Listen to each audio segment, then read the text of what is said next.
बिस्मिल्लाहिर्रहमानिर्रहीम। अस्सलाम वालेकुम स्टूडेंट्स, आई होप सो कि आप सब ठीक होंगे। आज हमने फर्स्ट ईयर फिज़िक्स की जो न्यू बुक आई है 2025 में पंजाब बोर्ड की तरफ से, आज हम उसके चैप्टर नंबर 2 के न्यूमेरिकल सोल्व करेंगे। तो न्यूमेरिकल नंबर 2.1 की मैं आपके साथ स्टेटमेंट पढ़ती हूँ। The magnitude of the cross and the scalar product of two vectors are 4√3 and 4। कह रहे हैं कि हमारे पास ना क्रॉस प्रोडक्ट और स्केलर प्रोडक्ट्स की मैग्नीट्यूड गिवन है रिस्पेक्टिवली। का मतलब ये है कि क्रॉस का जो है वो है हमारे पास क्रॉस प्रोडक्ट की जो मैग्नीट्यूड है वो 4√3 गिवन है, और जो स्केलर प्रोडक्ट है ना उसकी मैग्नीट्यूड हमें 4 गिवन है। रिस्पेक्टिवली का मतलब होता है बिल तरतीब, यानी कि तरतीब के लिहाज से दो, यानी कि जो फर्स्ट वाली के साथ और सेकंड वाली के साथ है value. Find the angle between the them. आपने इन दोनों के दरमियान यानी कि क्रॉस प्रोडक्ट और वेक्टर प्रोडक्ट के दरमियान एंगल फाइंड करना है। तो हम इसका सोल्यूशन फाइंड करती हैं। तो सोल्यूशन फाइंड करने के सबसे पहले आपको गिवन डाटा का पता होना चाहिए। तो गिवन डाटा हमारे पास क्या है, हमने ए क्रॉस बी को ना दो लाइनों से डिनोट कर देना है, यानी ये जो दो लाइनें ये मैग्नीट्यूड को शो कर रही हैं। ए क्रॉस बी की मैग्नीट्यूड हमें गिवन है 403 से 3 गिवन है। आपको पता है ना कि हम क्रॉस प्रोडक्ट की मैग्नीट्यूड को ए क्रॉस बी उसके दरमियान साथ में ना दो लाइनों से इसको डिनोट करते हैं, और हमारे पास ए डॉट बी जो है ना वो 4 गिवन है। ए डॉट बी जो हमारे पास है स्केलर प्रोडक्ट, और ए क्रॉस बी जो हमारे पास क्रॉस प्रोडक्ट है। हमने फाइंड क्या करना है, टू फाइंड हमने angle between the two vectors. हमने इन दो वेक्टर्स के दरमियान एंगल फाइंड करना है, यानी कि थीटा फाइंड करना है। तो आप लिखोगे, इसके कैलकुलेशन करोगे।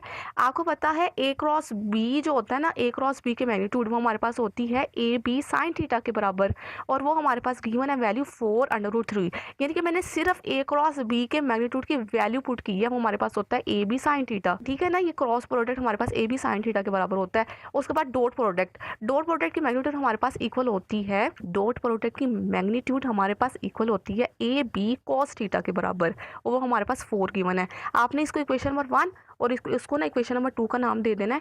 तो आपने डिवाइड करना है इक्वेशन 1 को 2 के साथ। इक्वेशन नंबर 1 को आपने रखना है ऊपर, और इक्वेशन नंबर 2 को रखना है नीचे। साइन को हमेशा ऊपर रखती हैं, ठीक है। तो आप लिख दो कि लेफ्ट हैंड साइड को लेफ्ट हैंड वाली के साथ डिवाइड करती हैं, और राइट वाली को राइट वाली के साथ ना डिवाइड करती हैं। हम लिखते हैं ए बी साइन थीटा हमारे पास इक्वल आ गया 4√3। तो हमने डिवाइड करना है उसको ए बी कोस थीटा के साथ, तो हमने डिवाइड लगा देना ए बी कोस थीटा हमारे पास है 4 के बराबर है। अब देखिए ज़रा क्या होगा, आपके पास यहाँ पे कैंसिलेशन हो रही है डिवाइड में। देखिए ऊपर वाला ए बी नीचे वाला ए बी के साथ कैंसिल हो जाएगा, नीचे वाला 4 वाले 4 के साथ कैंसिल हो जाएगा। तो जब आपके पास कैंसिलेशन के बाद जो वैल्यूज आई है ना, वो आपके पास वैल्यू आई है sine theta divide by cos theta is equal आ गया √3 के बराबर आ गया। और आपने अब मुझे बताना है, आपने ट्रिग्नोमेट्रिक रेशियोज पढ़ी हैं, हमारे पास sine theta divided by cos theta जो होता है वो इक्वल किसके होते हैं, tan थीटा के बराबर होता है। आई होप सो कि आपको ये पता होगा, ठीक है। तो ये tan थीटा के बराबर होता है ना, तब हम यहाँ पे लिख देते हैं tan थीटा हमारे पास इक्वल आ गया √3 के बराबर आ गया। तो अब आपने थीटा फाइंड करना है ना, तब आप tan को इक्वल के साइड पे लेकर जाओगे तो क्या हो जाएगा, tan इनवर्स हो जाएगा। और आपने कैलकुलेटर पर अपना tan इनवर्स √3 पुट करना है। आपने कैलकुलेटर पे शीट दबा के tan लिखना है, तो tan इनवर्स आ जाएगा। तो √3 लिखोगे वो 60 के बराबर आ जाएगा। आपके पास कैलकुलेटर पे आंसर 60 आएगा। तो आपके पास जो एंगल आ गया ना वो 30 आ गया। तो this is your required answer. I hope so कि आपको इस न्यूमेरिकल की समझ आ गई है। आगे हमारे पास है न्यूमेरिकल नंबर 3.2। 3.2 में हमें कहा गया हुआ है कि a helicopter is ascending vertically at the rate of 19.6 meter per second when it is at a height of 156.8 meter above the ground. A stone is dropped. How long does the stone take to reach the ground?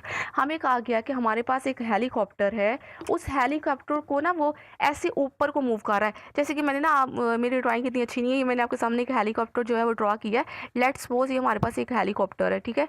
तो ये ऐसे vertically ऐसे ascending यानी कि ऊपर की तरफ move कर रहा है। अब ये यानी कि जिस वेलोसिटी के साथ ऊपर मूव कर रहा है ना, हमें वो गिवन है 19.6।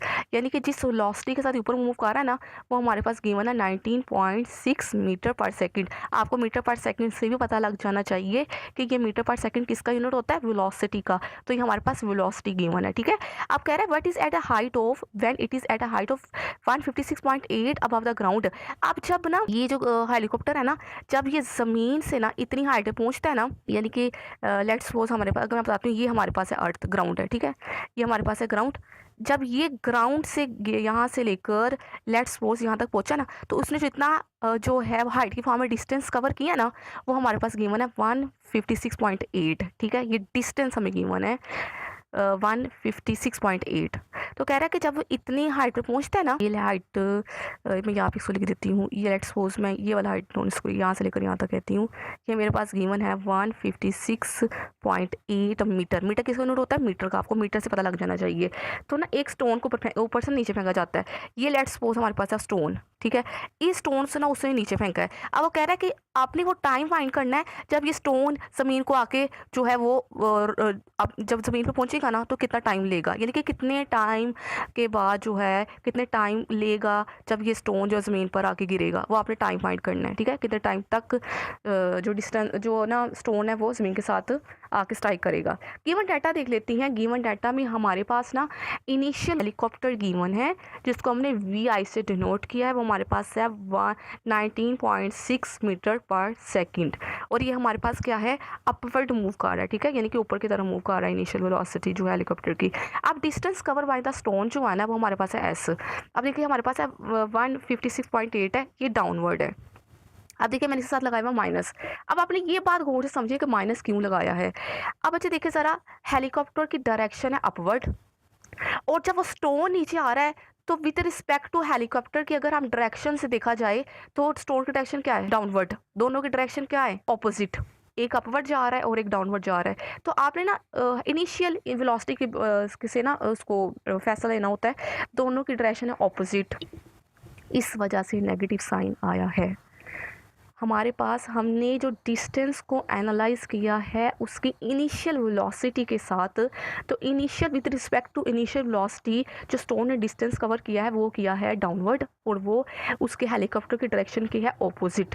तो ऑपोजिट डायरेक्शन होने की वजह से ना, दोनों की, ये अपवर्ड है ये डाउनवर्ड है, ऑपोजिट डायरेक्शन होने की वजह से ना हमने यहाँ पे नेगेटिव का साइन लगाया है।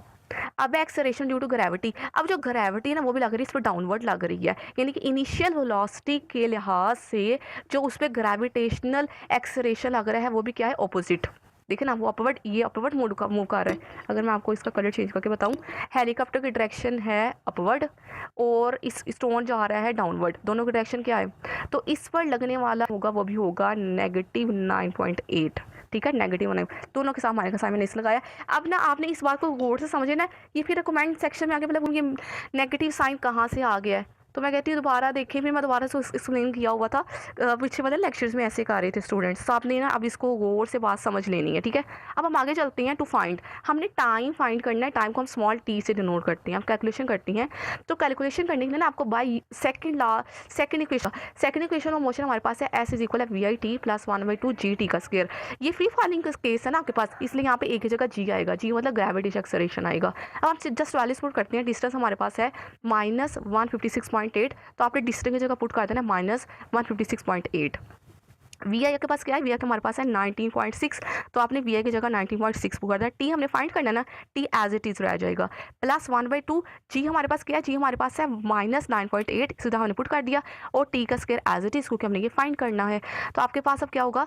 आपके पास ना अब यहाँ पे अब देखिए सर नहीं, ये कटिंग हो रही है। ठीक है, आपने ना 9.8 को ना 2 से डिवाइड करना है। कैलकुलेटर पर आप डिवाइड करोगे ना तो आपके पास 4.9 आ जाएगा।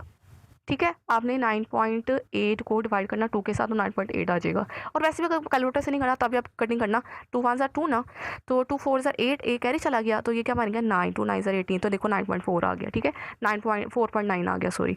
टी का स्क्वायर ऐसे ही। अब ये जो टी हमने ना टी का स्क्वायर को सेपरेट करना है, मतलब जो उसके साथ 9.8 है ना, इसको हमने एलिमिनेट करना है, ख़त्म करना है। तो ख़त्म करने के लिए क्या करोगे आप? 9.8 के साथ ना हर पूरी इक्वेशन को ना left hand side right side हर टर्म के साथ ना डिवाइड कर दोगे। तो मैंने भी ऐसे ही किया यहाँ पे, हर टर्म के साथ ना 9.8 को डिवाइड कर दिया है। तो देखो ये वाला 9.8 से कैंसिल हो जाएगा। आपने कैलकुलेटर पे ना -156.8 को डिवाइड करोगे ना 4.9 के साथ, तो आपके पास आंसर आ जाएगा -32।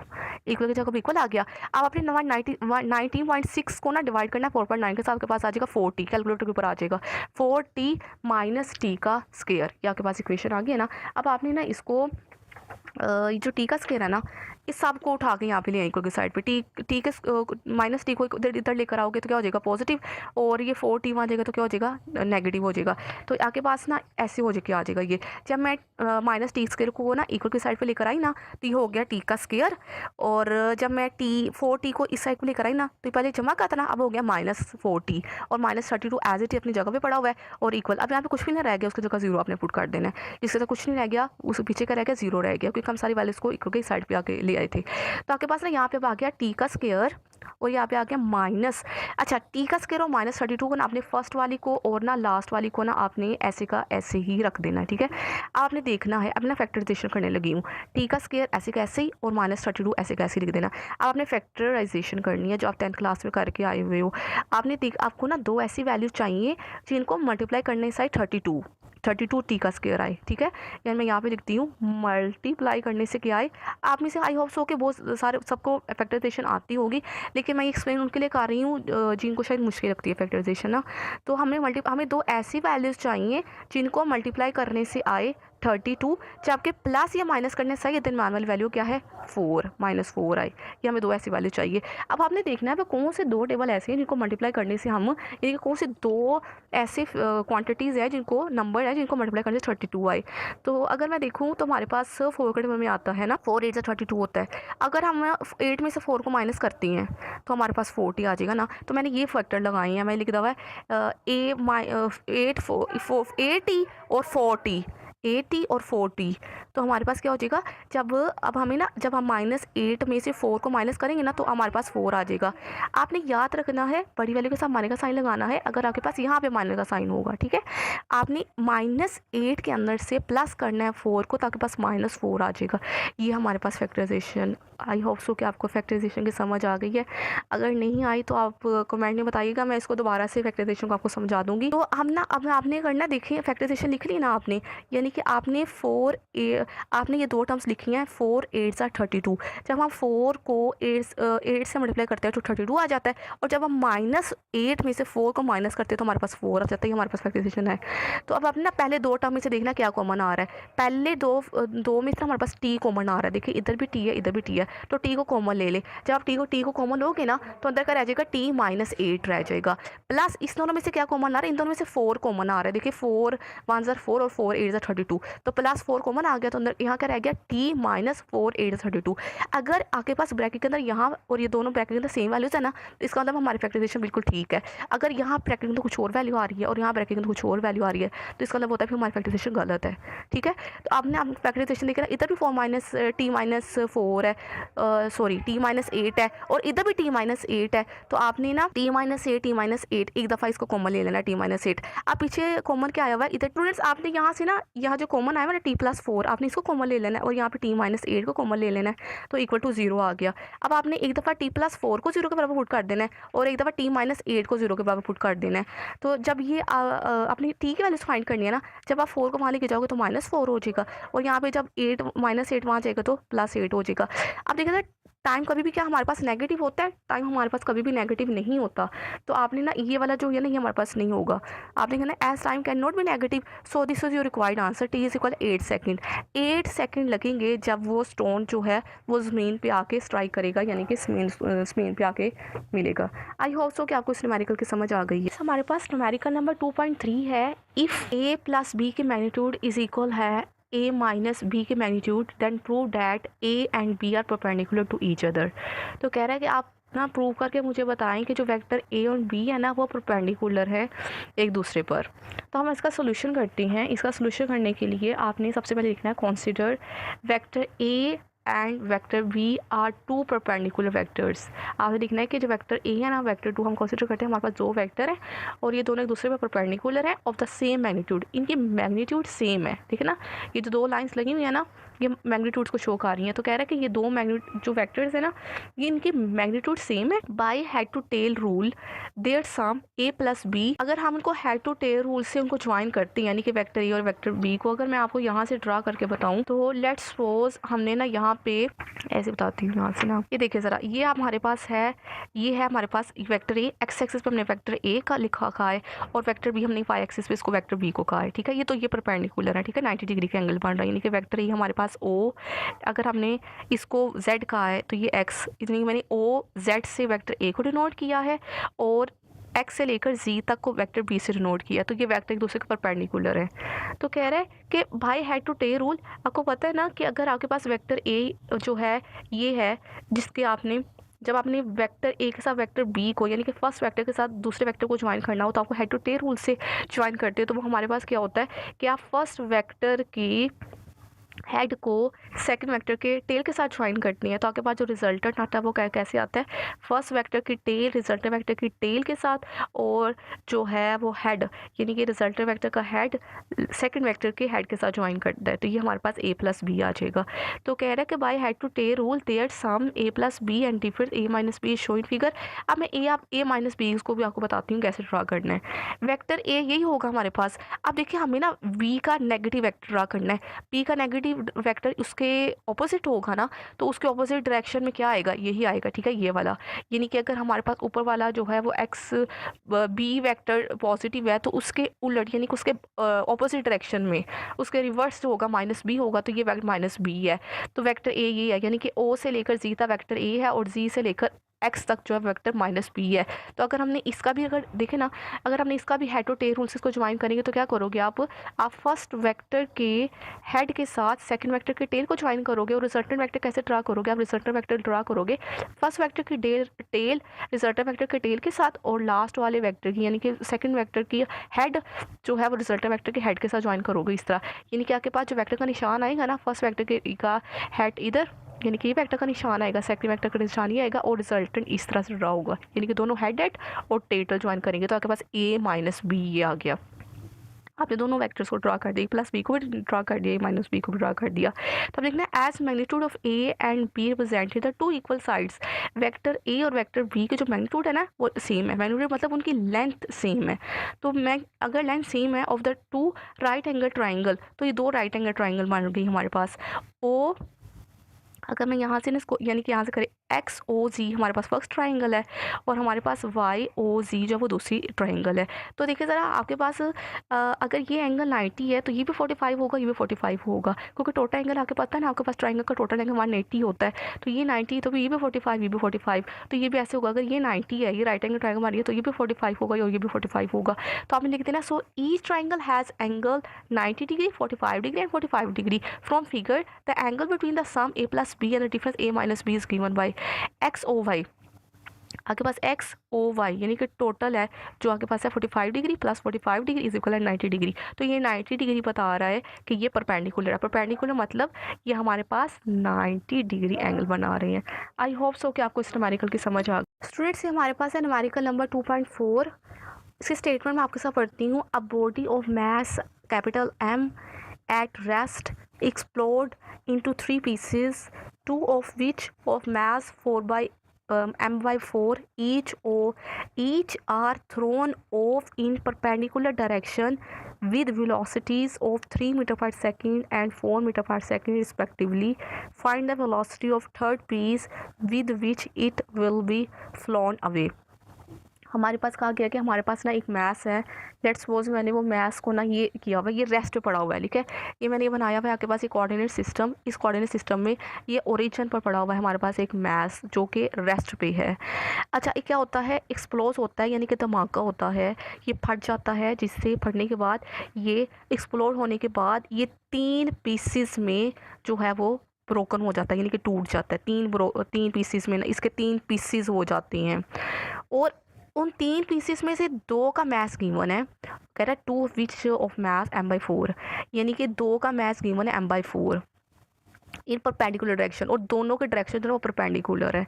तो लेट्स सपोज एक जब एक्सप्लोर होगा, जब टूटेगा, तो लेट्स सपोज अगर ये एक एक्स डायरेक्शन में जाता है तो इस जिसको हम m1 से डिनोट करते हैं, m1 जो हमारे पास मैस गिवन है m/4, और लेट्स सपोज अगर दूसरा जो है वो वाई डायरेक्शन में जाता है, क्योंकि दोनों परपेंडिकुलर को पता है ना, एक्स और वाई एक्सिस जो होते हैं वो दूसरे के परपेंडिकुलर होती हैं, परपेंडिकुलर डायरेक्शन होती है। तो हम ना ये सपोज करते हैं कि एक एक्स एक्सिस पर जाता है जिसको हमने m1 कह दिया है, जो हमारे पास मैस m/4 है, और दूसरा जो है ना वो वाई डायरेक्शन में जाता है जिसको हमने m2 से डिनोट किया है, वो भी हमारे पास क्या है m/4, दोनों के दोनों का मैस सेम है। और जो इसकी जो ये जिस वेलोसिटी के साथ मूव करता है उसकी वेलोसिटी हमें गिवन है।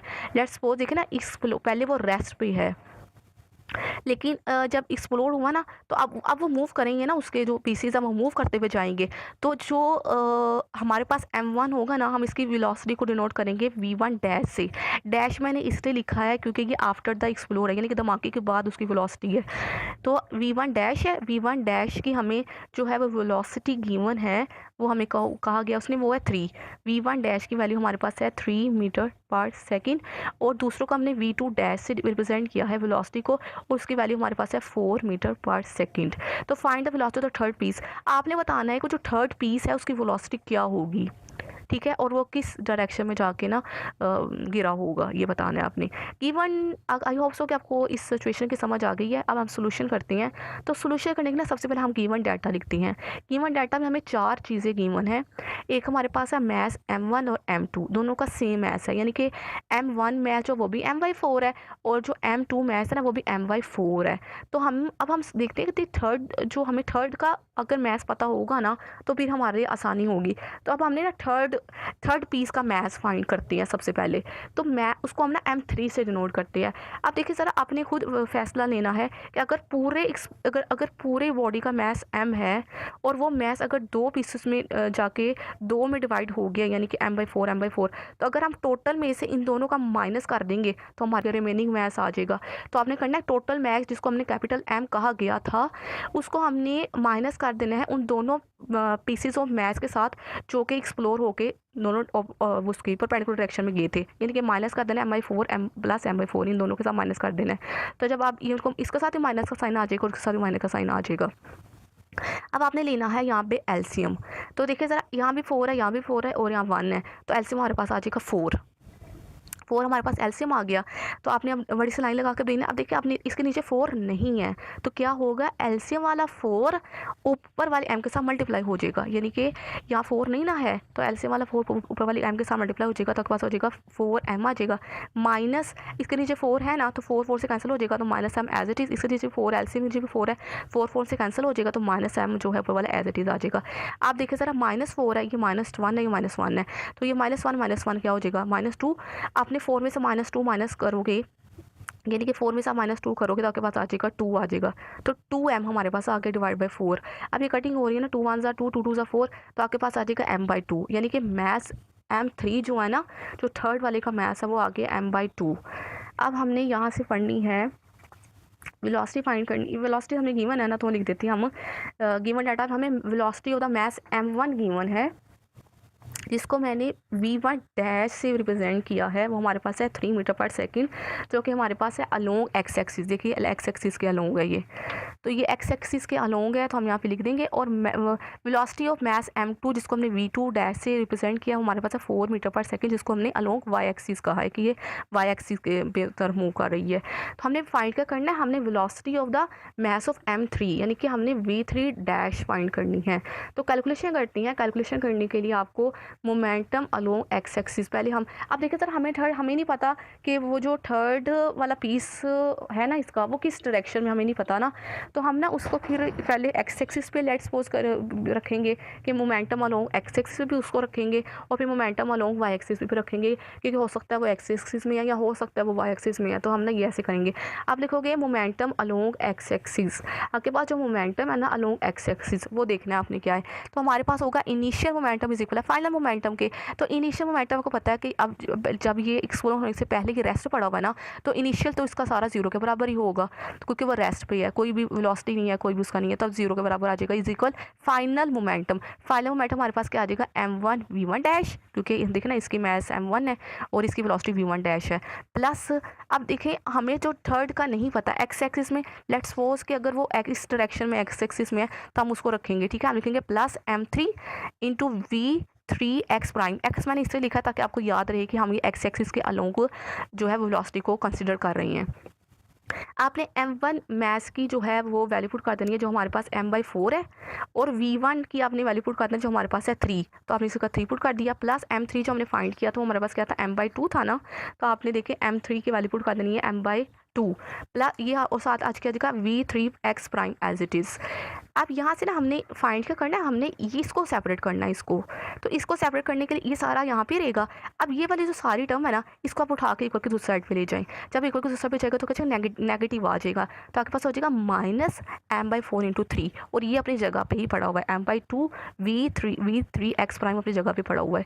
अब ये जो 2 है ना, ये डिवाइड हो रहा है ना, अब इक्वल के साइड पे ले आए तो क्या हो जाएगा, मल्टीप्लाई हो जाएगा आपके पास। तो आपके पास देखिए ये वाला m सेम है ना, कैंसिल हो जाएगी, इधर भी m है इधर भी m है ना, तो सेम क्वांटिटीज़ अगर इक्वल के साइड इक्वल है दरम्यान में, वो दोनों तरफ सेम क्वांटिटीज़ अगर बड़ी हो तो वो कैंसिल हो जाती हैं।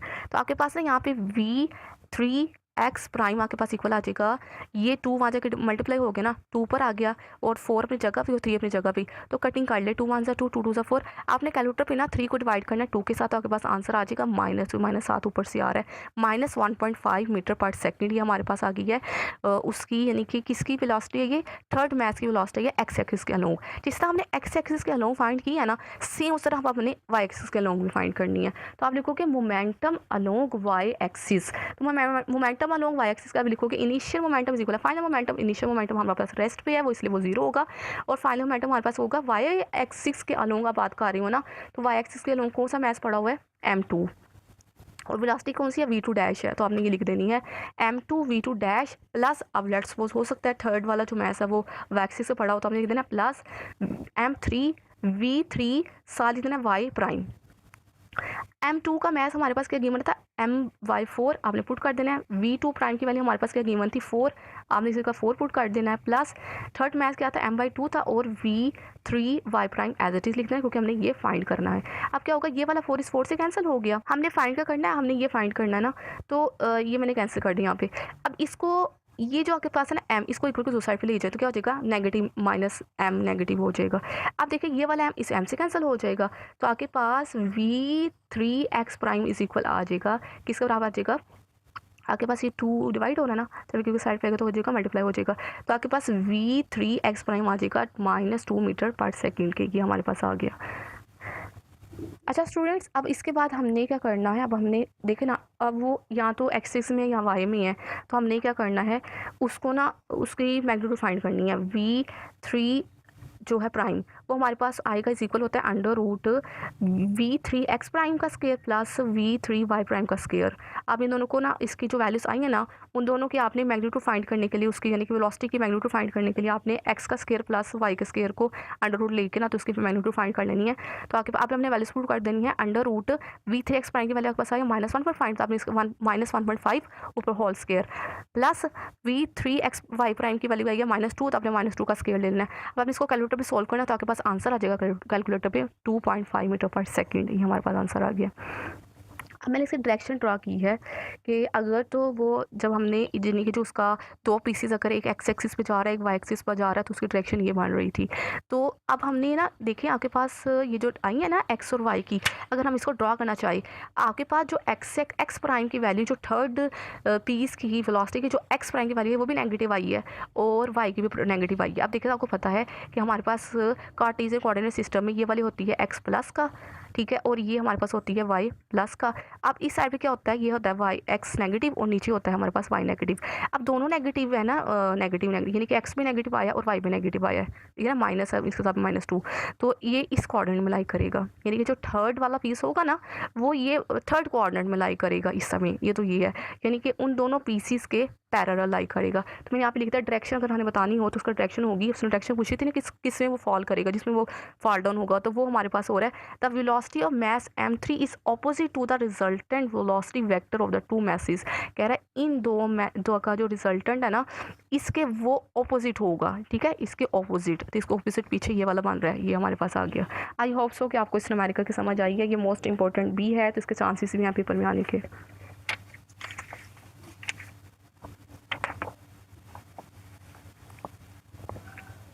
स्टूडेंट्स हमारे पास है न्यूमेरिकल नंबर 5 का क्या है कि a cricket ball is hit upward with a velocity of 20 metre per second at an angle of 45 degree with the ground कह रखा है एक क्रिकेट बॉल है, उसको आपने हिट किया है अपवर्ड, ऊपर की तरफ उसको हिट किया है बॉल को, तो जिस वेलोसिटी की तरफ मूव कर रही है हमें वो वेलोसिटी गिवन है, यानी कि क्रिकेट बॉल की वेलोसिटी गिवन है और हमें उसका एंगल गिवन है ज़मीन से जो बना रहा है एंगल। ठीक है, फाइंड हमने आपने 3 चीज़ें फाइंड करनी है। आपने time of the flight find करना है, बी पे आपने मैक्सिमम हाइट फाइंड करनी है और सी पे आपने how for away it hit the ground find करना है। तो गिवन डाटा बात कर लेते हैं। गिवन डाटा हमें 2 चीज़ें गिवन है, initial velocity of the ball जिसको हमने वी से डिनोट किया है, वो हमारे पास है 20 मीटर पर सेकंड, और हमें एंगल गिवन है, इसको हमने थीटा से डिनोट किया, वो हमारे पास है 45 डिग्री। हमने 3 चीज़ें फाइंड करनी है। टाइम ऑफ द फ्लाइट को हम टी से डिनोट करेंगे और मैक्सिमम हाइट को हम कैपिटल ए से डिनोट करेंगे, और जो ये ना how far away the ground, ये ज़मीन से कितनी फासले पे जाके दूर गिरेगी, वो होती है रेंज, जिसको हम आर से डिनोट करते हैं। तो कैलकुलेशन करते हैं। सबसे पहले हम टाइम ऑफ द फ्लाइट यानी कि स्मॉल टी फाइंड करेंगे। तो स्मॉल टी फाइंड करने का हमारे पास फार्मूला होता है जो आपने प्रोजेक्टाइल मोशन में पढ़ा है, 2vi sin थीटा वाली पुट करनी है 2 एज इट इज़। vi की वैल्यू हमारे पास 20 है, 20 पुट कर देना है, sine as it is. Theta की वैल्यू हमारे पास गिवन है 45, तो आपने 45 डिग्री पुट कर देना है, डिवाइड बाई जी की वैल्यू हमारे पास गिवन है 9.8। अब आपने सारी वैल्यूज़ को ना सबसे पहले आपने कैलकुलेटर के ऊपर साइन 45 लेना है, तो जो कैलकुलेटर में वैल्यू आएगी उसको आपने 20 और 2 के साथ मल्टीप्लाई कर देना है, तो आपके पास आंसर आ जाएगा 28.28। डिवाइड करना है 9.8 के साथ, तो आपके पास आंसर आ जाएगा 2.89 सेकंड। टाइम का नोट होता है सेकंड, तो आपके पास ये टाइम आ गया। अब आपने रेंज हाइट फाइंड करनी है ना, तो हाइट फाइंड करने के लिए आप कैपिटल एच का फॉर्मूला लिखोगे जो आपने प्रोजेक्टाइल मोशन में याद कर लिया है। वो हमारे पास आया वी का स्क्वायर साइन का square theta divide by 2g। तो वी की वैल्यू पुट कर देना है 20, ऊपर स्क्वायर ले लेना है, साइन का स्क्वायर 45। सबसे पहले आपने साइन 45 लेना है, जो आंसर आएगा उसका स्क्वायर कर लेना है, और स्क्वायर लेने के बाद 20 का स्क्वायर के साथ उसको मल्टीप्लाई कर देना है, तो आपके पास आंसर आ जाएगा 199.9, और आपने उसको डिवाइड करना है 2 × 9.8 के साथ, और आ जाएगा 19.6। अब हमें दोनों को डिवाइड करना है, तो आपके पास हाइट आ जाएगी 10.2 metre. This is required answer. Range find करने के लिए आपने रेंज का फॉर्मूला लिख देना है, वी का square sine 2 theta divide by g.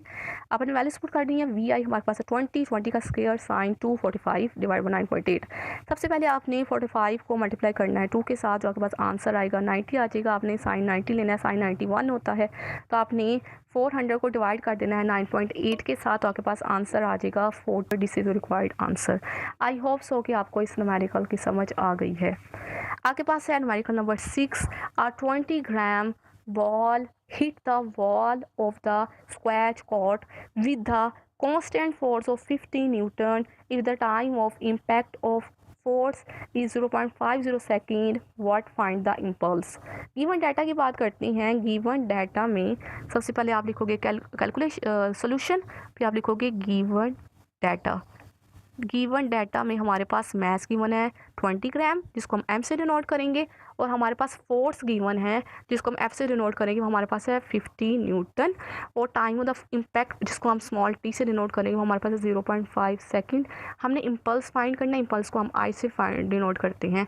तो आप कैलकुलेशन करने के लिए आप इम्पल्स का फॉर्मूला लगाओगे, I is equal F cross T. तो आपने देखे आपने एफ की जगह पुट कर दिया 50 और टाइम की जगह पुट कर दिया 0.5, तो आपके पास इम्पल्स आ गया 25 न्यूटन सेकेंड।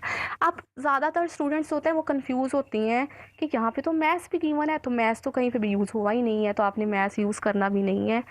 ये ज़रूरी नहीं होता कि आपको जो न्यूमेरिकल में गिवन डाटा में जितनी भी क्वांटिटीज़ गिवन है, हर क्वांटिटी आपके जो है वो यूज़ होगी तो आपका जो है वो न्यूमेरिकल सोल्व होगा, ऐसे नहीं होता।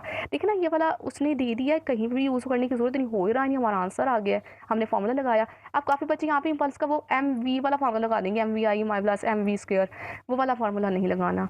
आई होप सो कि आपको न्यूमेरिकल की समझ आ गई है। थैंक यू सो मच, दुआओं में याद रखिएगा। अल्लाह हाफिज़। हमारे पास स्टेटमेंट है, a ball is kicked bye a footballer. एक फुटबॉलर है, वो बॉल को किक करता है।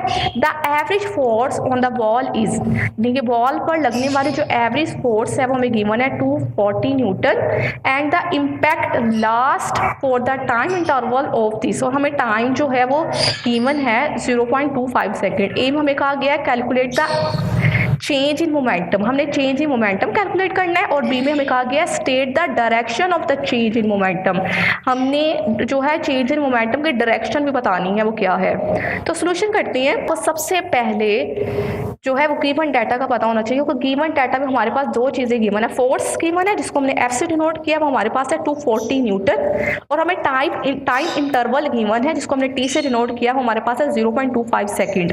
टू फाइंड हमने फाइंड करना है, हमने दो चीज़ें फाइंड करनी है, नंबर ए में हमने फाइंड करना है चेंजिंग मोमेंटम, जिसको हम डेल्टा पी से डिनोट करते हैं, और बी में हमने डायरेक्शन बतानी है इस चेंजिंग मोमेंटम की। बी में हमने इसकी डायरेक्शन बतानी है, किसकी डायरेक्शन, चेंजिंग मोमेंटम की डायरेक्शन बतानी है। तो इसको कैलकुलेशन करते हैं। कैलकुलेशन करने के लिए आपने चेंज इन मोमेंटम का फॉर्मूला लिख लेना है। चेंज इन मोमेंटम यानी कि डेल्टा पी हमारे पास इक्वल होता है एफ क्रॉस टी, यानी कि एफ क्रॉस टी जिसको आप इम्पल्स भी कहते हैं उसके बराबर होता है, ठीक है। Change in momentum is equal F cross T. अब आपने एफ की वैल्यू पुट कर देनी है, जो आपके पास गिवन थी 240 मल्टीप्लाई टी की वैल्यू आपको गिवन थी 0.25 आपने पुट कर देना है। तो आपके पास चेंज इन मोमेंटम जो है ना वो इक्वल आ जाएगा 60, और हमारे पास जो यूनिट आ जाएगा वो आ जाएगा न्यूटन सेकेंड। ये हमारे पास आ गया required answer, change in momentum is equal है 60 न्यूटन सेकेंड।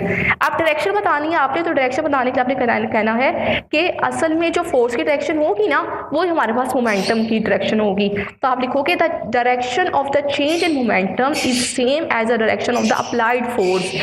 आपके पास जो अप्लाइड फोर्स की डायरेक्शन है वो ही डायरेक्शन आपके पास चेंज इन मोमेंटम की है। तो आई होप सो कि आपको इस न्यूमेरिकल की समझ आ गई है। आगे हमारे पास है न्यूमेरिकल नंबर 2.8।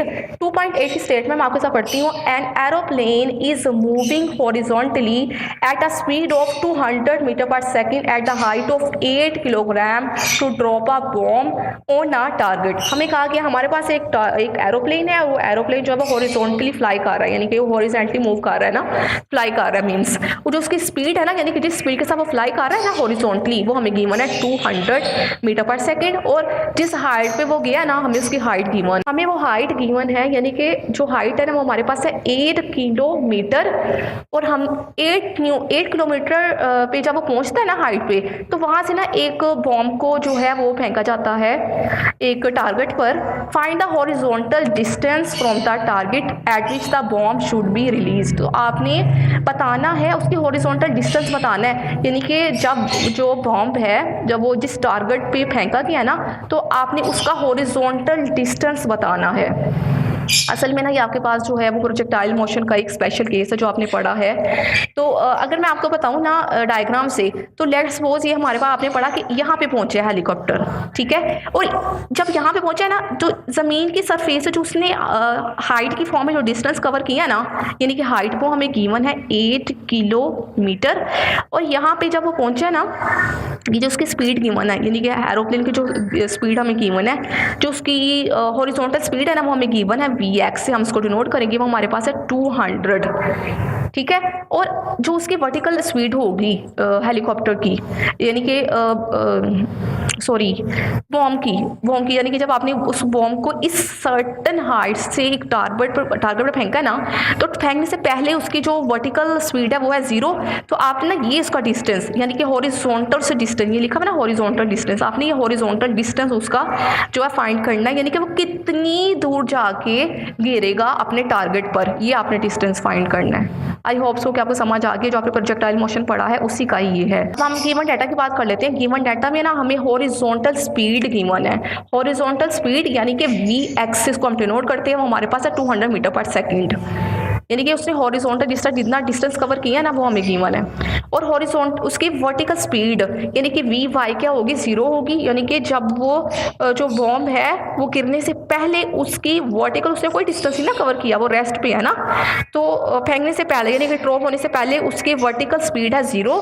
और वर्टिकल हाइट, उसकी वर्टिकल हाइट हमें क्या गिवन है, उसकी वर्टिकल हाइट हमें गिवन है, यानी कि यहाँ से लेकर यहाँ तक। आपको पता है वर्टिकल कहते हैं हम वाई एक्सिस को बोलते हैं और हॉरिजॉन्टल हम एक्स एक्सिस को कहते हैं।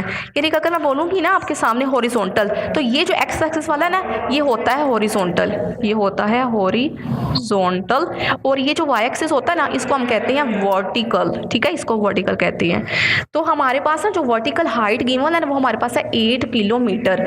तो हम ना किलो की वैल्यू पुट कर देते हैं। आपको पता है किलो हमारे पास होता है 1000, तो आप किलो की जगह लगा दो 1000, तो आपके पास जब आप 1000 को 8 से मल्टीप्लाई करोगे तो 8000 आ जाएगा ना, तो आपके पास वर्टिकल हाइट आ जाएगी 8000 मीटर। हमने फाइंड क्या करना है, हमने हॉरिजॉन्टल डिस्टेंस जिसको हम ऐसे डिनोट करेंगे हमने वो फाइंड करना है। तो कैलकुलेशन कर लेते हैं। कैलकुलेशन आपको डिस्टेंस फाइंड करने के लिए अगर हम डिस्टेंस का फॉर्मूला पढ़ते हैं ना, एस इज इक्वल होता है मेरे पास, एस इज इक्वल होता है वी टी, ठीक है, ये होता है डिस्टेंस का फॉर्मूला। ठीक है, हमारे पास यहाँ पे टाइम गिवन नहीं है, तो हम सबसे पहले टाइम फाइंड करेंगे। ठीक है, हम लिखेंगे calculation by using second equation of motion. आप सेकंड इक्वेशन ऑफ मोशन को यूज करोगे क्या फाइंड करने के लिए, टाइम फाइंड करने के लिए। तो आपने पढ़ा ना सेकंड इक्वेशन ऑफ मोशन आपने पढ़ी, वो हमारे पास इक्वल होती है, एस इज इक्वल होता है we i t plus 1/2 a t का स्क्वायर, ये हमारे पास है। लेकिन यहाँ पे जो एस है ना, जो उसने किस डिस्टेंस की बात हो रही है, उसके वर्टिकल डिस्टेंस की बात हो रही है, यानी कि जो उसने कवर डिस्टेंस किया ना, वो वर्टिकल डिस्टेंस कवर किया है जो हमें गिवन है।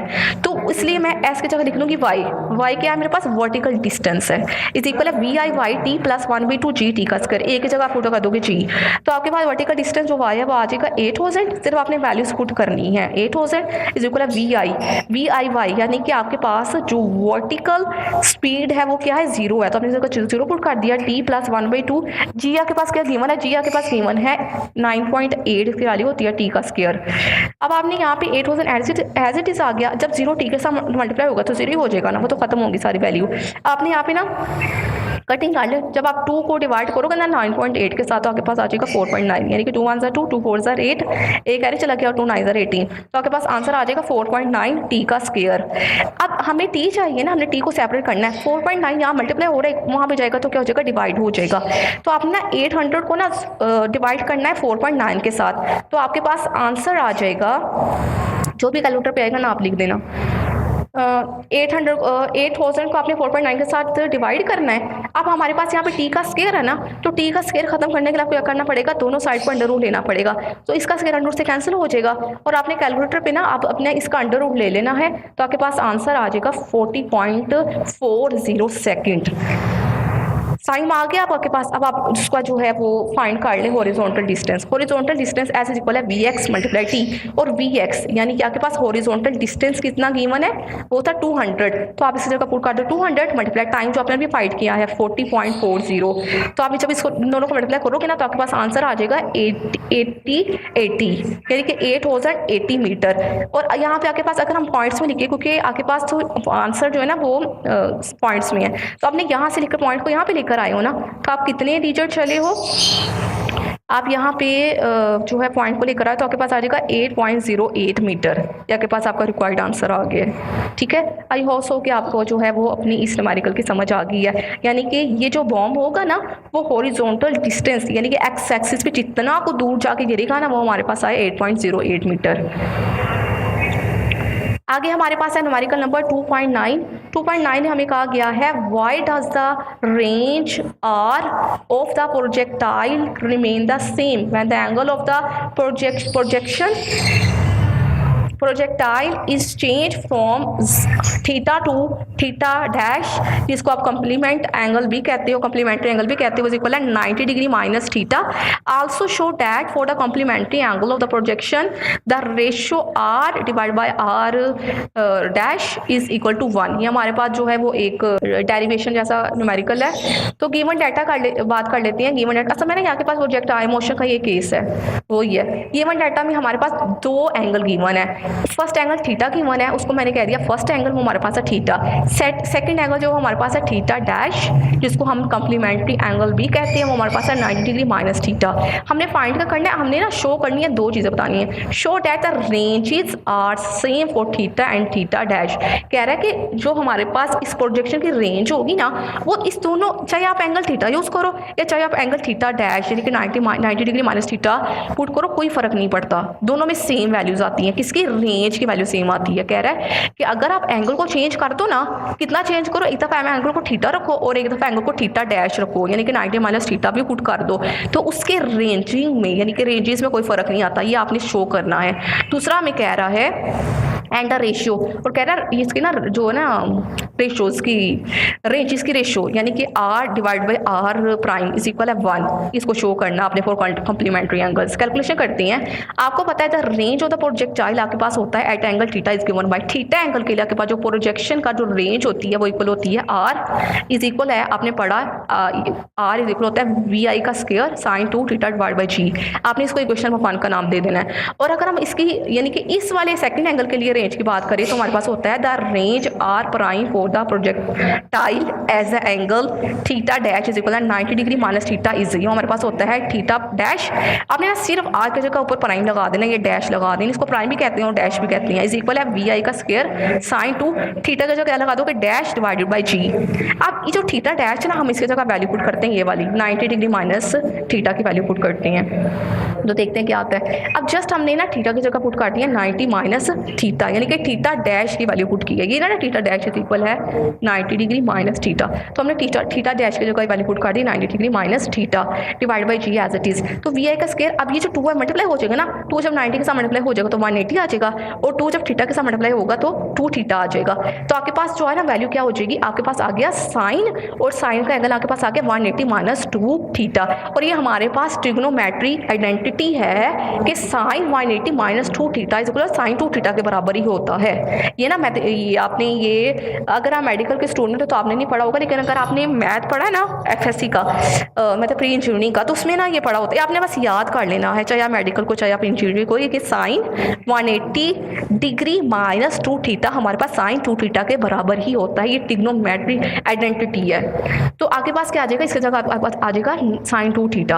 अब देखिए जरा आर डैश इज इक्वल आ गया वी आई का square sine 2 theta divide by 2, ये इक्वेशन नंबर 2 है। अब देखिए जरा इक्वेशन नंबर 1 और इक्वेशन नंबर 2 को जरा गौर से देखिए। इक्वेशन नंबर 1 ये आपके पास और इक्वेशन नंबर 2 आपके पास ये है, तो आप कोई फर्क है, दोनों में कोई फर्क नहीं है। तो आपने कह देना है by equation 1 and equation number 2 R is equal है आर डैश के, यानी कि दोनों की रेंजिंग जो है वो सेम आई है। दूसरा हमने जो दूसरा पार्ट ये था ना कि आपने इनकी जो रेंजेस को आपने रेशियो की फॉर्म में लिखना था, यानी कि R divide by R prime is equal है, सिर्फ वैल्यूज पुट करें वी आई का square sine 2 theta divide by g divide by sine V आई का square sine 2 theta divide by जी।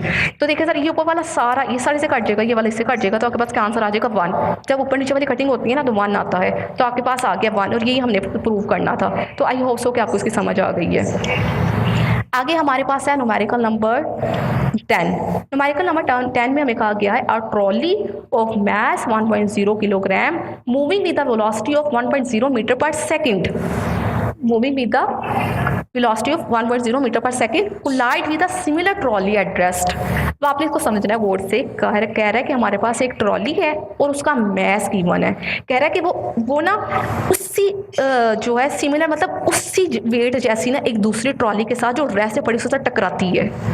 ठीक है, वो जो ट्रॉली नंबर 1 है ना जिसका मैस 1.0 किलोग्राम है, वो जिस वेलोसिटी से मूव कर रही है ना वो हमें वेलोसिटी गिवन है 1.0 मीटर पर सेकंड, यानी कि फर्स्ट ट्रॉली जिसका मैस 1.0 किलोग्राम है वो जिस वेलोसिटी के साथ मूव कर रही है वो 1.0 मीटर पर सेकंड है। वो इस वेलोसिटी के साथ मूव कर रही होती है ना तो वो एक दूसरे ट्रॉली के साथ टकराती है जो कि रेस्ट से पड़ी हुई है।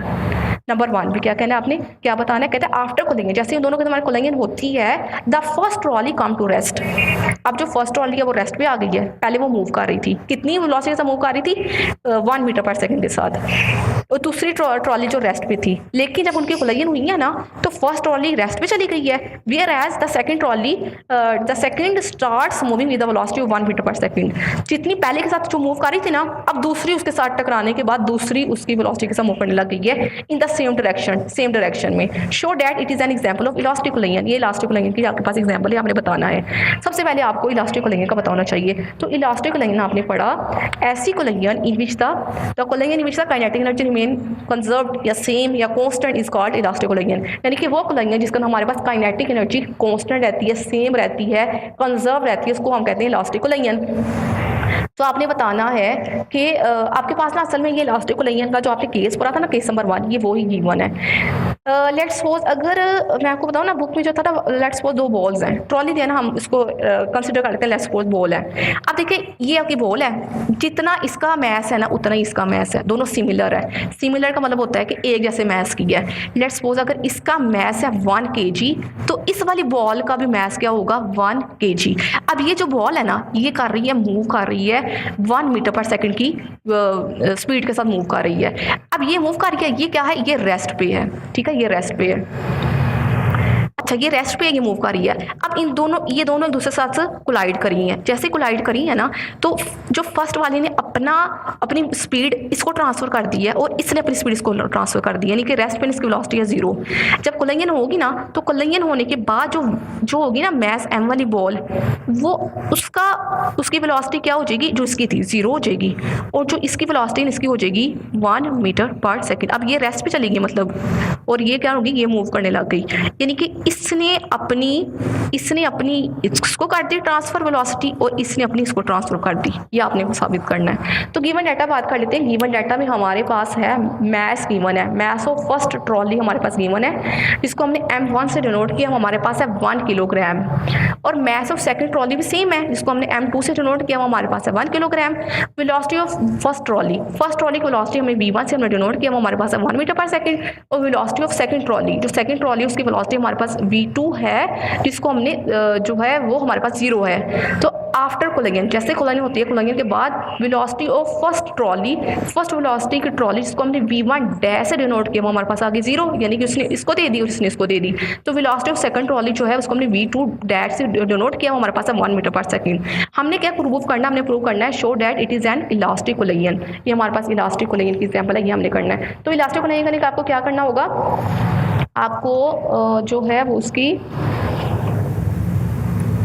ये वाला आपको इसकी काइनेटिक एनर्जी फाइंड करनी है before the collision, after the collision. अगर तो before the collision kinetic energy equal आ जाती है after the collision of kinetic energy के, तो उसका मतलब होगा ये इलास्टिक कोलिजन है हमारे पास ना। तो हम काइनेटिक एनर्जी फाइंड करती हैं। सबसे पहले हम करते हैं इनिशियल काइनेटिक एनर्जी फाइंड करते हैं। तो इनिशियल की ना मैंने छोटा सा आई लिख दिया है। तो आपको पता है काइनेटिक एनर्जी का फार्मूला आपके पास होता है 1/2 mv का स्क्वायर।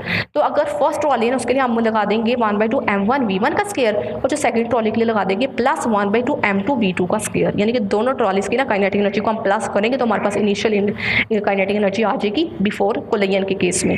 तो हमारे पास जो है इनिशियल काइनेटिक एनर्जी जो है वो हमारे पास आ जाएगी यहाँ पे 1/2 m1 हमारे पास 1 है और v1 में हमारे पास 1 है, ठीक है, 1 का स्क्वायर प्लस 1/2 m2 हमारे पास 1 है, जबकि v2 हमारे पास क्या 0 है, ठीक है। गिवन डाटा में हमने सारी चीज़ें बताई हैं, इधर से देख के ये सारी चीज़ें आपने लिखते जाना है, ठीक है ना।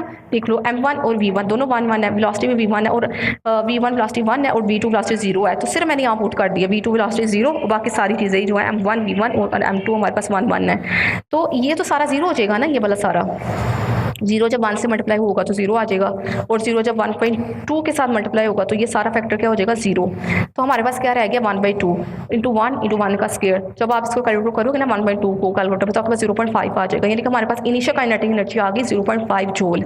इस तरह हमने फाइनल काइनेटिक एनर्जी अपना फाइंड करनी है। फाइनल काइनेटिक एनर्जी हमारे पास आ जाएगी 1/2 m1 v1 डैश का square plus 1/2 m2 v2 dash का स्क्वायर, यानी कि सिर्फ हमने ना आफ्टर द कोलिजन में सिर्फ वेलोसिटीज की चेंज करनी है, यानी कि दोनों के ऊपर डैश डैश आ गया है। तो आफ्टर द कोलिजन क्या हुआ है, हमारे पास v1 डैश हमारे पास क्या आया है 0 और v2 डैश हमारे पास आ गया 1। हमने जस्ट यहाँ पुट करना है, आप पुट कर दो यहाँ पे 1/2 एज इट इज, m1 हमारे पास 1 है और v1 डैश हमारे पास क्या आ गया 0, आपने 0 पुट कर दिया, प्लस 1/2 m2 हमारे पास 1 है और v2 डैश हमारे पास 1 है, तो 1 का स्क्वायर। तो ये वाला तो सारा क्या हो जाएगा 0 हो जाएगा। तो 1/2 जब आप डिवाइड करोगे तो 0.5 जूल ही आएगा। तब आपने बताना है as the initial kinetic energy, यानी कि हमारे पास इनिशियल काइनेटिक एनर्जी और फाइनल काइनेटिक एनर्जी दोनों क्या आई है, सेम आई है। ये भी 1/0.5 आई, ये भी 0.5 आया है। तो आपके पास आंसर आ जाएगा as initial kinetic energy is equal to final kinetic energy, so it is N elastic collision. तो साबित हो गया कि इलास्टिक कोलिजन है, क्योंकि kinetic energy before the collision और आफ्टर द कोलिजन कोई फर्क नहीं पड़ा। अब हम कर लेते हैं इसका सेकंड केस। सेकंड केस में हमें कहा गया है कि after the collision they stick together. कहता है जैसे कोलिजन होती है ना, कोलिजन के बाद दे स्टिक टुगेदर, वो एक दूसरे के साथ चिपक जाती हैं, जुड़ जाती हैं। स्टिक टुगेदर का मतलब ये है and move away with the velocity of, और वो तो फिर जो यानी कि जिस स्पीड के साथ वो मूव करती है ना, वो हमें वेलोसिटी गिवन है 0.5 metre per second. Show that it is an example of in elastic collision. तो आप कह रहे हैं कि साबित करके दिखाएं कि ये इन इलास्टिक कोलिजन है। तो गिवन डाटा की बात कर रहे थे, वही सारी चीजें given data. Mess of the first trolley जो है वो 1 किलोग्राम है, mess of the second trolley हमारे पास 1 किलोग्राम है, वेलोसिटी ऑफ फर्स्ट ट्रॉली हमारे पास जिसको हमने v1 से डिनोट किया है वो हमारे पास क्या है 1 मीटर पर सेकंड। ये ना उसकी हो रही है कोलिजन से पहले, यानी कि गिवन डाटा जो है ना वो आपके पास ये वाला ही सेम रहेगा, ये वाला ही बिफोर द ये कोलिजन होने से पहले। और आपका v1 जो है वो 1 है और v2 आपके पास क्या 0 है आफ्टर द कोलिजन। अब आफ्टर द कोलिजन के बाद ये चेंज होगा।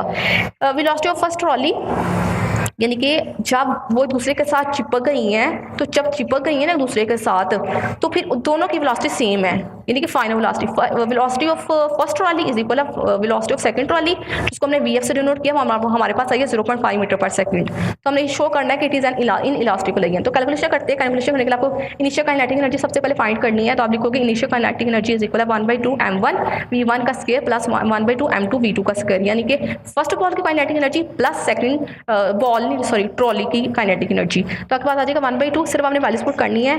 m1 भी 1 है, v1 भी 1 है, प्लस 1/2 m2 आपके पास 1 है और v2 आपके पास 0 है। तो जब आप ये वाला सारा फैक्टर सेम उस तरह क्या हो जाएगा, 0 हो जाएगा। तो आप जब इसको करोगे 0.5 आ गया।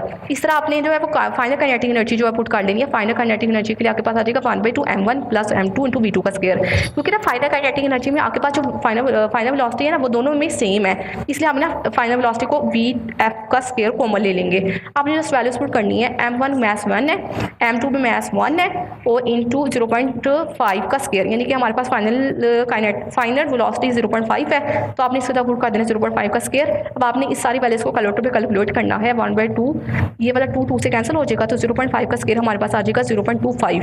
आप देखिए आपके पास जो फाइनल काइनेटिक एनर्जी आई है ना वो आई है 0.25, जबकि आपके पास इनिशियल काइनेटिक एनर्जी आई थी 0.5 joule.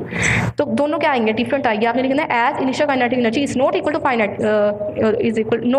The final kinetic energy, so it is N elastic line. इसका मतलब ये इलास्टिक लाइन है, तो साबित हो गया ये ना।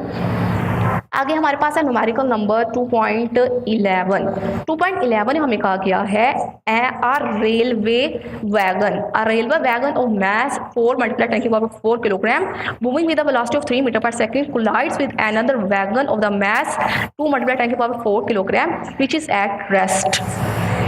अच्छा, कह रहा है कि एक ना रेलवे वैगन है और उसका मैस हमें गिवन है, और जो जिस वेलोसिटी के साथ वो मूव कर रही है ना वो हमारे पास गिवन है। अब कहा गया है कि जब वो मूव कर रही होती है ना तो मूव करते करते वो एक दूसरी वैगन जिसका मैस जो है वो डिफरेंट है, यानी कि 2 × 10⁴ किलोग्राम है, वो कोलाइड करती है एक दूसरी वैगन के साथ। जैसे ही कोलिजन होती है तो कोलिजन होने के बाद अब जो दूसरी वैगन है वो क्या है, रेस्ट पे है। दे स्टिक टूगेदर, अब दूसरे के साथ चिपक गई हैं, जुड़ गई हैं, एंड मूव टूगेदर, और वो ना कोलिजन होने के बाद ना एक ही वेलोसिटी के साथ मूव करने लग गई हैं। Find their combined velocity. अब जिस कंबाइंड वेलोसिटी के साथ वो मूव कर रही है ना, यानी कि फाइनल वेलोसिटी आपने फाइंड करनी है। ठीक है, हम करते हैं गिवन डाटा की बात करते हैं। गिवन डाटा में हमारे पास mass of the first wagon given है, जिसको हमने m1 से डिनोट किया, वो हमारे पास है 4 × 10⁴ किलोग्राम, और हमारे पास velocity of first wagon given है, जिसको हमने vi से डिनोट किया, वो हमारे पास है 3 metre per second. Mess of the second wagon जिसको हमने m2 से डिनोट किया है, वो हमारे पास है 2 × 10⁴ किलोग्राम, और velocity of the second wagon वो क्या है, v2 क्या हमारे पास 0 है। तो फाइंड हमने क्या करना है, हमने फाइंड करना है देयर कंबाइंड वेलोसिटी, यानी कि vf फाइंड करना है हमने। कैलकुलेशन करते हैं। कैलकुलेशन करने के लिए आपको जो है वो यही आपको लॉ ऑफ कंजर्वेशन आपने पढ़ा, law of conservation of momentum, आपको वही जो है वो यहाँ पे करना है पुट। आप क्या करते हैं, initial momentum is equal to final momentum, ये हमें कहता है ना law of conservation of linear momentum, कहता है initial momentum is equal to final momentum. तो हम ना इनिशियल मोमेंटम की जो वैल्यू पुट कर देते हैं, हमारे पास होता है मोमेंटम, हमारे पास होता है m1 v1। तो फर्स्ट वैगन का m1 v1 plus second wagon का m2 v2 इज इक्वल आ जाएगा। अब दोनों की वेलोसिटी सेम है ना, तो आप लिख दो कि m1 plus m2 into vf, ये आपके पास आ गया। अब जस्ट आपने वैल्यूज पुट करनी है। m1 की वैल्यू आपके पास गिवन है, आपने पुट कर देनी यहाँ से 4 × 10⁴ आपने पुट कर दिया। v1 आपके पास गिवन है 3, आपने 3 पुट कर दिया, प्लस m2 आपके पास क्या गिवन है 2 × 10⁴ आपने m2 की जगह पुट कर दिया 2 × 10⁴, और आपके पास v2 क्या थी 0 है, तो आपने 0 पुट कर दिया, is equal same as it is आपने m1 की वैल्यू पुट कर दी 4 × 10⁴ प्लस एज इट इज, और m2 की वैल्यू आपने पुट कर दी जो आपके पास गिवन है 2 × 10⁴ यहाँ पे, और vf एज इट इज। अब देखिए जरा ये वाला जो 0 है, जब 0 इस टर्म के साथ मल्टीप्लाई होगा ना, यानी कि प्लस से पहली वैल्यू के साथ, तो ये वाली सारी टर्म क्या हो जाएगी, ये वाली सारी टर्म हो जाएगी 0, और यहाँ पे सिर्फ यार आ जाएगा 4 × 10⁴ इंटू 3। जब आप 4 को 3 के साथ मल्टीप्लाई करोगे तो आपको 12 आ जाएगा, मल्टीप्लाई 10⁴ एज इट इज, और इधर आपके पास आ जाएगा। जब आपने ना यहाँ पे हाँ जी 4 के अंदर 2 को प्लस करना है, तो क्या आ जाएगा 6 मल्टीप्लाई 10⁴ एज इट इज, यानी कि इसमें से ना आपने आप कैलकुलेटर पे करोगे तब भी यही आएगा। 10 की पावर 4 ये इस तरह आपके पास है ना, प्लस 2 मल्टीप्लाई 10 की पावर 4। इसमें से आप 10 की पावर 4 को कॉमन ले लो तो अंदर क्या रह जाएगा 4 प्लस 2, तो आपके पास आ जाएगा 6 इंटू 10 की पावर 4, और यही मैंने यहाँ पे लिखा है, ठीक है। 6 मल्टीप्लाई 10 की power 4 into V F find करना है ना आपने, तो वी एफ के साथ जो ये जो 6 मल्टीप्लाई 10 की पावर 4 है ना, मल्टीप्लाई हो रहा है इक्वल कुछ साइड पे जाके हो जाएगी डिवाइड हो जाएगी, तो आपके पास आ जाएगा यहाँ पे 12 मल्टीप्लाई 10 की पावर 4 डिवाइड बाई 6 मल्टीप्लाई 10 की power 4 is equal V F. अच्छा ये क्या होगा, 10 की पावर 4 10 की पावर 4 से कैंसिल हो जाएगी ना, और 6 1 6 6 2 12, तो आपके पास क्या आ गया, सिर्फ 2 आ गया आंसर। यानी कि आपके पास जो फाइनल वेलोसिटी आ गई है ना, आपके पास जो फाइनल वेलोसिटी आ गई वो आपके पास आ गई 2 मीटर पर सेकंड। तो ये आपके पास फाइनल आंसर है, यानी कि वो दोनों जो वैगन्स है ना वो इस कंबाइंड वेलोसिटी के साथ 2 मीटर पर सेकंड के साथ मूव करेंगे। स्टूडेंट्स हमारे पास आगे है 2.12 न्यूमेरिकल है हमारे पास, a car with mass 575 kilogram moving at 15.0 meter per second smash into the rear end of the car with mass 15 यानी कि 1575 kilogram moving at 5 meter per second in the same direction। हमें कहा गया है कि हमारे पास एक कार है, उस कार का हमें मैच गिवन है, और वो जिस वेलोसिटी से मूव कर रही है वो है। अब वो कह रहे हैं कि वो दूसरी कार है जिसका मैच जो है वो ये है, और वो ना दूसरे के साथ स्मैश करती हैं, टकराती हैं।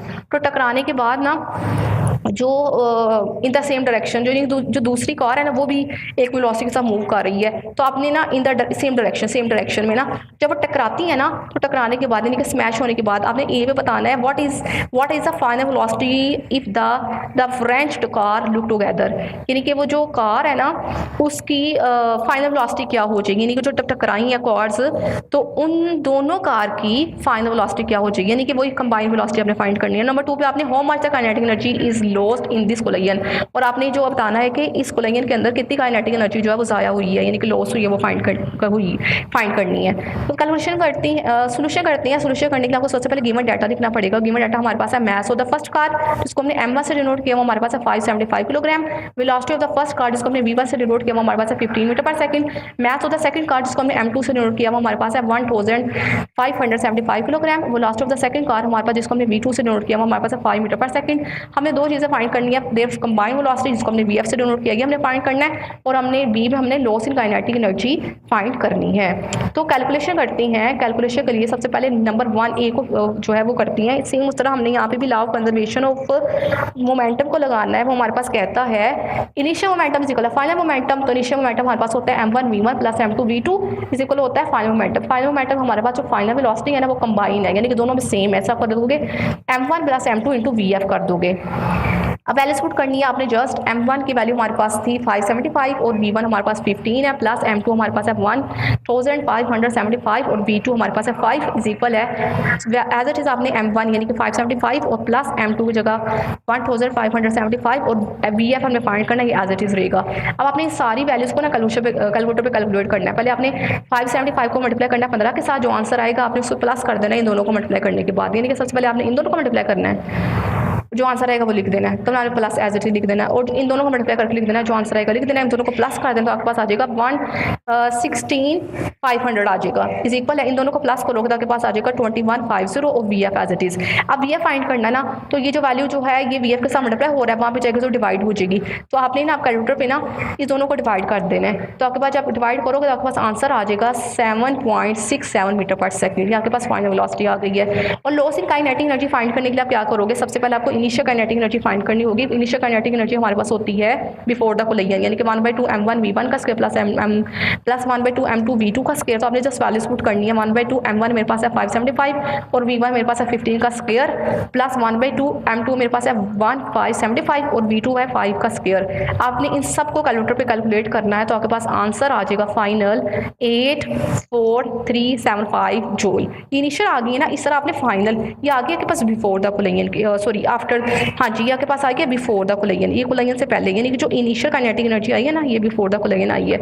इस तरह आपने फाइनल अब काइनेटिक एनर्जी कर लेनी है, तो ये फाइनल काइनेटिक एनर्जी होगी ना ये होगी आफ्टर द कोलिजन, यानी कि जब वो स्मैश हुई है ना कार्ड्स तो उनके बाद उनकी कोलिजन के बाद उनकी भी हो गई है।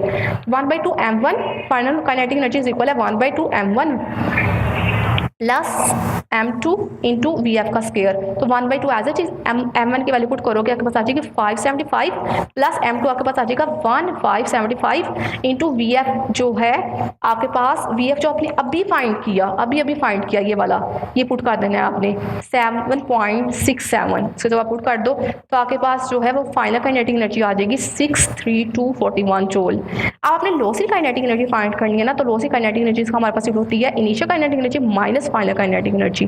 तब आपने ना इन दोनों को माइनस कर देना, वैल्यूज पुट कर देनी है। इनिशियल काइनेटिक एनर्जी की जगह आपने इनिशियल काइनेटिक एनर्जी की वैल्यू रख देनी है जो आपके पास आई थी ये वाली 84375, आपने पुट कर दी 84375 माइनस फाइनल काइनेटिक एनर्जी आ गई 63241, आपने 63241 पुट कर दिया। हम दोनों को माइनस कर देना है कैलकुलेटर पे, तो आपके पास आंसर आ जाएगा 21134 जूल। अब ना हमने ना पॉइंट को यहाँ से उठा के यहाँ पे लेकर आना है, तो कितने आप कर दोगे 2.11 कितनी डिजिट चले आप 1 2 3 4 डिजिट चले हो तो 10 की पावर 4 आ जाएगा इंटू 2 जूल। तो ये आपके पास आ गया काइनेटिक एनर्जी, यानी कि आपके पास जो लॉसी काइनेटिक एनर्जी आई है ना वो आ गई है 2.11 10 की पावर -4 जूल। अच्छा स्टूडेंट्स, जो आपके पास सी वाला न्यूमेरिकल था ना, इसमें ना अगर हम यहाँ पे भी हमने ऐसे किया ना, राउंड ऑफ किया है, हमने किया 8.08, तो कितने डिजिट चले आप 3 डिजिट चले हो ना, तब 10 की पावर 3 लिख दोगे। ठीक है, ये हमारे पास ये इसका आंसर आता है। ये आई होप सो कि आपको सारे न्यूमेरिकल्स की समझ आ गई है। ये हमारे पास था न्यूमेरिकल नंबर 8, ये मैंने आपको जो लास्ट में करके बताया ना, ये न्यूमेरिकल नंबर 8 का करके बताया आपको, न्यूमेरिकल नंबर 8 का। तो आई होप सो कि आपको समझ आ गई है। थैंक यू सो मच, दुआ में याद रखिएगा। अल्लाह हाफिज़।